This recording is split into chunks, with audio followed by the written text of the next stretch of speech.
Good evening, folks, and welcome to Bout-N-Hour's movie review with Heath Topel and myself, Sean Coyne. This evening, we're going to be talking about Under Siege, the movie that's here in town now, and our movie release, our home movie release we'll be speaking about is Aliens 3, which is coming out on home video this month.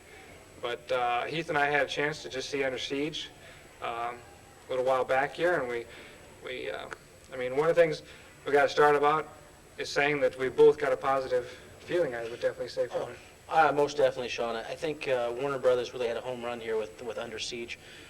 Steven Seagal has had the opportunity to put together quite a few of the adventure movies. He hasn't struck me as a rounded actor much until this movie. He was able to mature a little bit in this role, I think. You think that this was actually an advancement from some of his past things, Above the Law and Hard to Kill? I would think so. I think in Hard to Kill, I mean, you're looking at about 2 hours of senseless violence. In Under Siege, you see a little bit more, of Steven Seagal that we haven't seen in past movies, and I really like that. Okay. Yeah, I have to say that there was definitely an improvement, whether it was an improvement in acting or whether it was an improvement, because Seagal actually has his own little company that produces all of his movies and stuff, and I have to say it was a stronger role for him because it was more personable. I mean, he was the hero, but yet it was broader. For some reason, I was more satisfied than I was. I was also happy with Hard to Kill. I think that was an advancement, but some of the other ones, Above the Law, and some of his earlier ones they were kind of weak. Exactly. Just trying to go for the Chuck Norris type stuff. I think, I was thoroughly entertained with this movie. Don't get me wrong. I really enjoyed the movie. An hour and 45 minutes. I was held there. There was never any time that the movie seemed to drag for me. It fulfilled any kind of expectations I would have had. I think that they hit the techie part right on the money with the great Missouri scenes, the USS Missouri. Yeah, they had the opportunity to provide a lot of different aspects from the tech, from the comedy. We had a little drama, we had adventure, and I have to say, this definitely has to have the most creative way to kill someone with a Girder Award for me. Definitely. And Steven Seagal has the opportunity to do that too. And also, you were kind of fond of the two-foot muzzle flash going from the two directions. I like that. Holding a muzzle flash at least 2 feet for probably 30 seconds had to spend a lot of powder, and definitely gets that award. That was good. One thing that kind of disappointed with, that I know some of the other reviewers that saw this actually favored, was the fact of this Miss July. She's coming on. She's this naive little woman for this party thing, and then all of a sudden expands within, like that, into this commando woman ready to stand by her man with Steven Seagal as he's rushing through there. I didn't follow that. I didn't think that was good. Well, Jordan Tate has the opportunity to play herself in this role. She plays the Miss July 1989, which she was. And she starts off with a line that I don't like to be alone. Very vulnerable, very I need a big man to protect me. Steven Seagal jumps into that role. She turns into a commando woman halfway through the movie, and what happens from there is that we have a leading lady and leading man, and she becomes as much of a commando person as Steven Seagal did. And I didn't like that happening. It was too abrupt. Exactly. I mean, exactly. If it could have been, if she wouldn't have been so held back and such a naive little pacifist and stuff, that would have been different if she would have had a stronger, more a positive role or whatever, stronger role and stuff. One of the things, jumping now into Tommy Lee's character as the villain and his team, I was surprised with also Gary Busey's performance and the stretch and the different kinds of roles that I've seen him in. I was happy with this role. I liked him.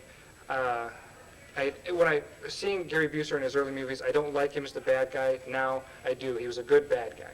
Well, I think we talked about that when we saw the movie, was that Gary Busey has been stereotyped back in the Buddy Holly days when he did Buddy Holly. In some of the more recent movies he's done, he's been the good guy trying to play a bad guy. Mm-hmm. And it didn't work for him. This movie, playing Commander Krill, was an excellent part for him. He portrayed the psychopathic naval officer very well, and I think he came across well. You mentioned Tommy Lee Jones. Outstanding performance for Tommy Lee Jones. He came off an excellent performance for JFK and came into here and did a stellar performance. I think he would be well deserving of any kind of award for this movie. Definitely, for some supporting actor position in this. And so I'd have to say on the hourly rating, that we would give this one a 45-minute, three-quarter rating, would you say, on Yeah, I would say at least a 45-minute rating on 45 this. minutes. In fact, I might even go so bold as to say I'd give this a full 50 minutes. 50 minutes? Definitely strong one for entertainment. It's in the theaters now. Both Heath and I would highly suggest checking this one out. Good adventure movie. Now we got the home release for home movies this month is Aliens 3.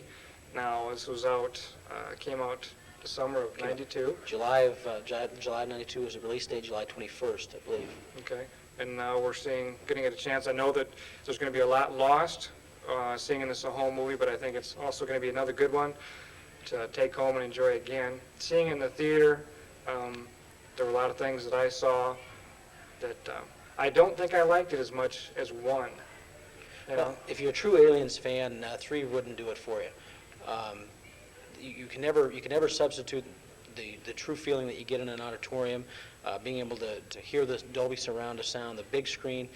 We'll never be able to substitute at home. However, this movie starts off very vague, very dark. I think the whole movie was filmed very dark, and didn't really pick up with the energy and the suspense that 1 and 2 did. 1, we were first introduced to the aliens character.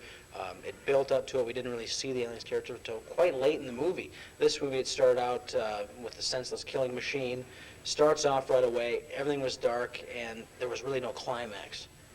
I didn't like that. You definitely saw a lot of the alien in this one, which was something that I'm not sure if they were trying to satisfy the viewers. I almost preferred to wonder what that alien looked like in the full, because as you were saying before, in 1 and 2, you don't see him till the later part of the movie, and you don't see him for as long as you do in part 3, and that's kind of an over-satisfaction of that. So I'd have to say that might have been one of the downfalls, was the makeup people and the effects people trying to over-satisfy the audience with giving them too much of the alien. Sigourney Weaver not, I don't think, allowed to do what she has done in the past. Very talented actress. Didn't get out. In my mind, I think she eked out another Aliens movie, put her name on it, and that was it. Sigourney Weaver far less than she's done in the past, I think, for this. I do know is that she was nervous about the release of the movie, not getting a feeling of how it was going to do in the theaters in comparison to the other 2. So that might have been a clue to the insecurity and the knowledge that it wasn't up to par with 1 and 2. And stuff, 1 specifically. But overall, I would have to give it about a 30-minute or a half rating on the hourly rating for the home movie of this week. Well, I think when you consider the rating schedule, I'm going to have to go a little less than that, probably about 20 minutes. But if you are a true Aliens fan, you're not going to want to miss 3 because it completes the trilogy. Yeah. But as an overall science fiction buff, I have to give it a 20. 20. All right. Well, jumping back to Under Siege, both Heath and I give it about a 45-minute. He maybe even go up to a 50 rating. And with the whole movie release of this week, Aliens 3, I give it about a 30, and Heath goes down to about a 20. Still both suggesting renting this one, picking it up, coming out this month on home movie Aliens 3. Well, this has been Heath Topol and Sean Coyne with this movie review for this week. Join me next week, folks.